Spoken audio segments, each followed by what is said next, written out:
friends, this is Grace. Welcome to Scrapbook process video number 96 for me. And this is also, if you watched my previous one, number 95, it was based off of journaling. And so this one is also going to be very much focused on journaling, although it is, I'm doing a little bit of kind of a technique-y type page because I was inspired by a challenge at scrapbook.com to use scraps and to focus on making a rainbow out of it. So I just cut up strips of paper from my scraps, and it's about half an inch of scrap, and then I made sure that I cut out enough to create kind of a Roy G. Biv on this. I believe this is an 11.5 by 11.5 square piece of cardstock. And I decided to do a smaller one than a 12 so that I can kind of make my page with just full of pattern papers and then adhere that on a 12 by 12 so that there would be kind of a frame around this rainbow paper that I'm making. So I'm just using my Ranger glossy accents. I'm trying to figure out what it's called. And I'm just adhering the strips of paper, and you're not going to be able to see me do it, all of them, because I just thought that, you kind of see what I did there. And I just trimmed out the edges, and I used some of the scraps that I'd cut out to add to the edges of the paper. I wanted it to be a diagonal one because just to give it a little bit of interest, and also to kind of lead the eye to the page. So as you can see, I don't really use white cardstock a lot. I use the back side of pattern papers that I don't really care for that much anymore, and that helps me to use up my stash. So I am going to be focusing on telling you the journaling on this page now. So the title of this uh, scrapbook page is The 4 Words That Changed Our Lives.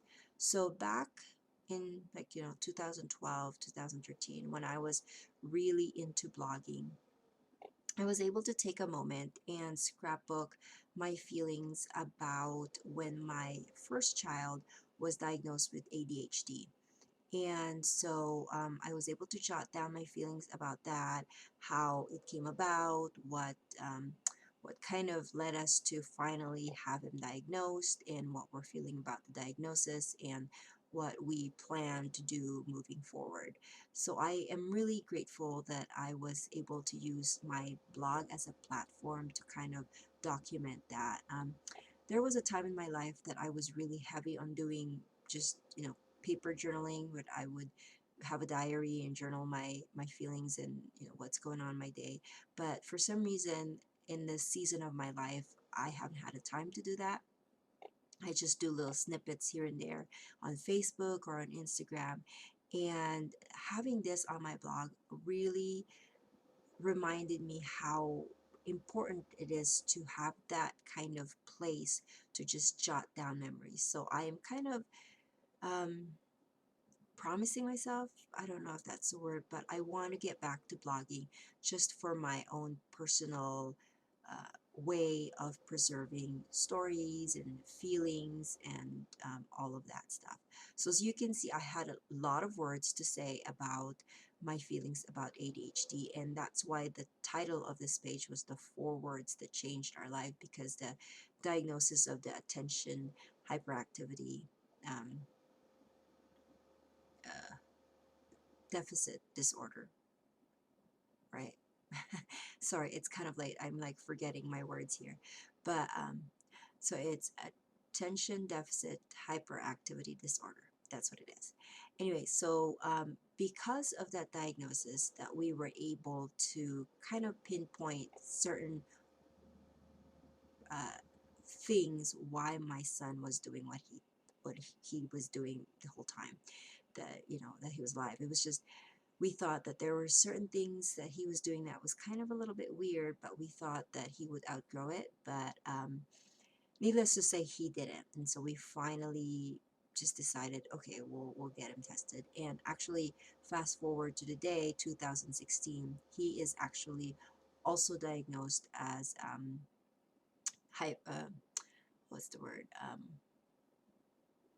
it's autism, but it is high functioning. There you go. So it's high functioning autism, and he's doing really well.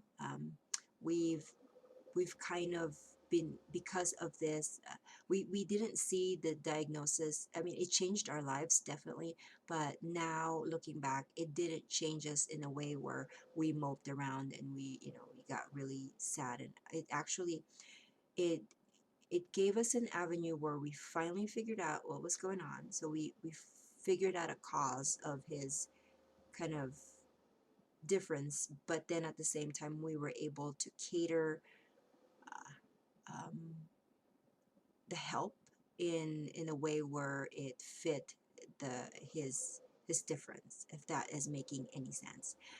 Going back to the layout, I'm sorry, I'm taking too long talking about the journaling. So going back to the layout, because my background was very colorful, I decided to use scraps of my thickers or my black stickers. There's different letter stickers in there, and to put in my very long title. And I used the vellum to go in between the pattern paper and my journaling and my photos, just to muted it down so that the focus would be in the journaling and also the title and the photo. And I am just trying to add some brads on the edges of these, just so that they won't flop around, because I couldn't put adhesive in there because you will see it. But that is basically um, my page. I am going to add very little accents on this page. I have that handmade embellishment that says lucky to have you, and then those foam hearts are from a thicker pack. I think it's Amy Tangerine, and then just splatters. So thank you so much for watching, and I will see you when I see you. Bye guys.